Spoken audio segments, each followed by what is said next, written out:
Yes, I was part of the play-in game with Mark Davis, the owner of the Raiders, and it's me back in 1996, my flock of seagulls hair, back on my SportsCenter days. I beat Mark Davis and then got in as the 16 seed, and over the weekend, you all voting on this had me as the UMBC knocking off Troy Polamalu. The 1 seed's out.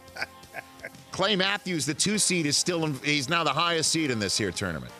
Also over this past weekend, Deion Sanders, in the last 24 hours, the Jerry Curl version of Deion Sanders, lost to Randy Moss in his Afro days. Randy Moss has now moved on. He cuts down the, if you will, hairnets of the Just Let Your Soul Glow region. He's the 10 seed advances. And he's not the only first ballot Hall of Famer that's trying to cut down hairnets from this year's Canton class. Next up, trying to cut down the hairnets of the region in which I advanced. The hair version of me from 1996 taking on the bald Brian Urlacher, who upset in the 5-12 matchup.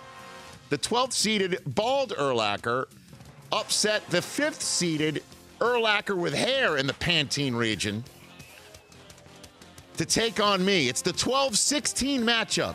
Urlacher bald versus me with hair. And now here on the Rich Eisen Show, me bald with the Urlacher with hair here on the program. How are you, Brian? That was really confusing. There's a lot of, it's not like the NCAA tournament, all them high seats still left in there, but I'm doing good, man. How are you? So I'm great. First ballot Hall of Famer, Brian Urlacher here on the show, and we'll get to that in a second. But the matter at hand here, Brian, is how did you beat how'd you beat Polamalu? Well, There's no way that should ever happen. I agree. But you know what? Cinderella stories happen. Yeah. Cinderella stories happen, and it was me from 1996, if you recall. I really had I remember that. Oh, I do, yeah. Much better than, well, I wouldn't say better than now. I'm just saying different than now. Okay. Not necessarily in a good way. But no. more different. But at the same time, we decided in the 5-12 matchup, which you know is always in the NCAA tournament. That's 12. That's Are you the 12 seed or my 12? Wait. Well, see, you were both. The 5 seed was you and your current so I couldn't form. I couldn't lose them. Yeah. Well, you and your current form, looking very dapper with your lid, against the 12-seeded Urlacher back in your. It's the headshot of you, just staring straight into space, getting ready to dismantle somebody from the center of the Bears defense. The bald Urlacher beat the Urlacher with hair. With hair. What was the final tally on that? Was a blowout. The final. People know me as bald, so I think that's the reason why. That's what I'm going to go with at least. I mean, the final is 76-24 is 3-1. What? Yeah. That's a beatdown. So, are you fine with that, Brian? You good with that? Yeah, it doesn't bother me. Yeah, I look. This not to say that I have a good shaped bald head, as I've told you before. So, I wasn't mad with the way my head looked bald. I like it better now, but I was okay with it being bald as well. So now I know you're a competitive man. Do you want what do you think of the matchup of your bald days taking on me in my non-bald days, Brian? Your hair days. In my hair days. Well, I mean, the people have already spoken with my 76-24 percentage victory over the guy with hair already. So I would think that it's going to be similar numbers in my favor. Okay. Unless people just completely hate me with hair, and that's why the numbers are so overwhelming. I hope that's not the case. No, I don't think they hate you with hair. It's just I'm just not used to it. Yeah, it's got to grow on you. Get that? Is that what the Restore people are telling you to say when you're out there? Is that the line they give you? No, I use my own lines, buddy. I can think of my own stuff. You write your own material, huh? Yeah, okay. I write my own stuff. That just came to me all of a sudden when you were talking. Now, a crucial thing here, Brian. This is what I was thinking about in preparing, because I prepare for interviews. I don't know if you could tell I've prepared for this interview. I've been preparing all morning. Okay. So now for your bust in Canton, it's got to be from your playing days where you're bald, right? In your bust. 100%. Yeah. How are you going to square that circle of you walking around with a full head of hair and everyone's going to walk into Canton and see you bald for the rest of everybody's days, Brian? You fine with that? I don't know. I don't think about stuff like that, honestly. I'm not worried about it, Rich. I think Okay. It is what I mean. I'm not worried about it, but that's the least of my worries. So you have not. I know that everything's going great for you. So you have not instructed the gentleman who's in charge of the bus to put the current Urlacher turf. No, we are doing Urlacher as he was most of his playing career. Okay. Fantastic. Yes. All right, now let's get to the serious stuff. Congratulations, by the way. I saw you that night, obviously. Yes. Thank you. Yes, I did. Backstage.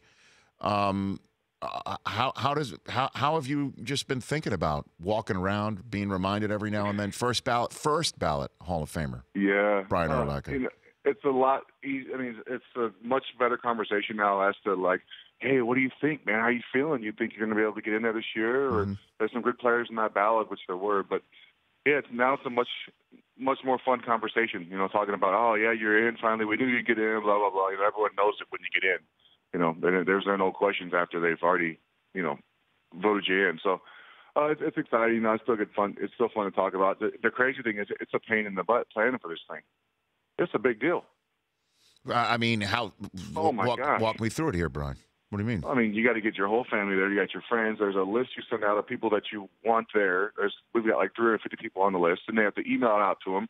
They have to respond, and there's no place to stay in Canton. There's rooms, there's tickets for this, tickets for that, travel. Okay. It's crazy. So it's kind of like you're getting married, Brian. It really is. Oh, way worse. Way worse. My wife did everything for the wedding. She was great. It was nothing. Well, how many people were how many people were at your wedding?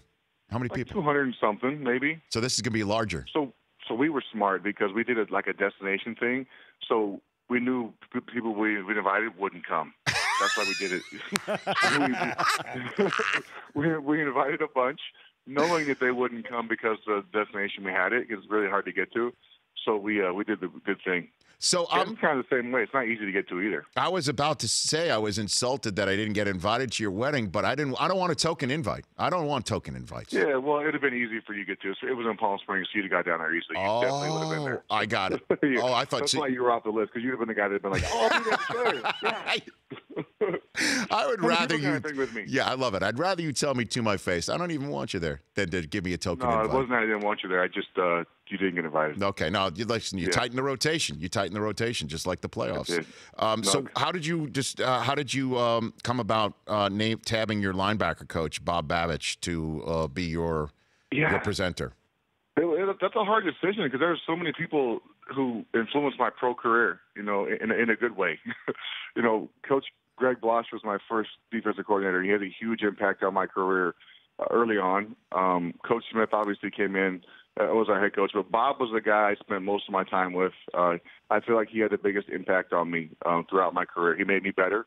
He challenged me every single day. And not only on the field, but off the field. He's a great father. He's a great man. Has a great family.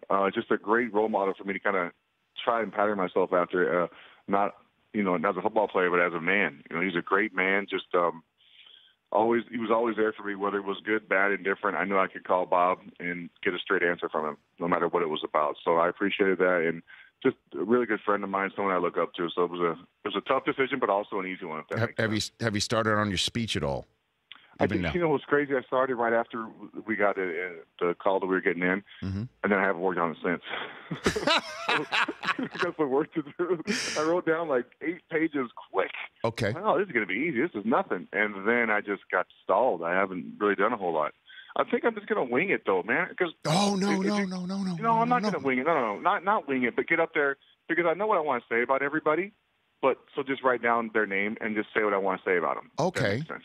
No, that makes sense. I just, look. Not wing it because I want to leave anybody out. Well, I know that because when you wing it, then you wind up like Favre, who's still talking.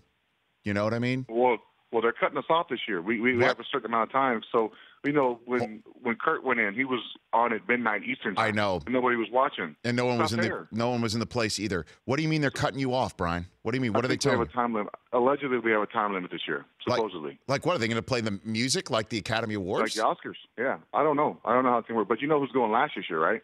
No. Who? Me. You? My name starts with a U. No. I don't think it goes alphabetically like that. Usually, okay. So after August, whatever, I'll come back on your show, and then we'll talk about me going last again, and then we can replay this if you say no, and then there'll be me going last. You have been told you're going last? Well, I'm number 318, in our like all-time member of. Yes, that's alphabetically. That's alphabetical. You get your number alphabetically in your class. Sure, that is the way it goes. So Kurt Warner was last year, correct? Yeah, he's just, What's his name? What does his last name start with? I know it's a W. I think it's called a coincidence. That alphabet. It's called a coincidence. Yeah, weird. Mine starts with a U, which is not far in front of W, if I'm not mistaken, from my grammar days. But yeah, I think it's going to be last. Oh my gosh! And then in terms of, again, just I guess bringing this full circle and put a button on this Hall of Fame conversation, Brian. So you chose Coach Bob Babich. And under that would be choice 2 would have either been Coach Blosh, who was or Coach Smith. Or Coach Smith. And I spoke to both of them about when I called. I actually went hunting with Greg last weekend in Florida, and I called Coach Smith and I asked them what they thought, and they both said, pick Babich. Mm-hmm. He was with you the most. He was with you the longest. We're just happy to be there. You know, we're honored that you're going in and you would consider us, but pick Babich. But my sources tell me that if it wasn't any of those, it would have been Jay Cutler. Is that true, Brian? You had Cutler? He was on the list. You know, he was on the list, Rich. You and your guys always bringing stuff up. I think your sources are you, by the way, pal. You as in Y-O-U, not the letter U? You alphabetically? As in Rich U. Yeah, Richard. Yeah, but you got to thank him, right, Brian? Yeah, thank Rich? No. Yeah, thanks for having me on your show. Bye. Did you play? Are you playing? Is that the music? Is the music playing already? Yeah, the music just cut you there off. It is. Hold on. They tell me we're out of time. I'm sorry, we're out of time. Dude, your introduction, by the way, how you explained the hair game and the brackets was like 4 minutes. Well, it's involved. It's involved. There's a lot going on. I had to set the stage, Brian. Like, man, am I just listening this whole time, or am I actually going to talk? Oh, man. Pretty solid, though. I mean, you did a good job. I definitely know what's going on. That's for sure. Now you know what's going on. The bald version upset the hair version. Now it's the bald versus you. Yes. 12 versus 16. Let's see if the bald can just keep on knocking people off with hair, man. We'll see how it goes. When are we going to know? When are we going to know? Tomorrow. You can vote right now at Rich Eisen Show. It's posted. It's going up right now. Go ahead and retweet it from at @BUrlacher54. Retweet it so you can go ahead and stuff the ballot box. Go for it. I don't care. I'll tell my wife. I'm not good at this Twitter. Hey, Brian, always love chatting with you. Great catching up with you. We'll chat soon, okay? Thanks for having me, Rich. Talk to you later. You got it. That's Brian Urlacher. The Rich Eisen Show, weekdays at noon Eastern on Audience.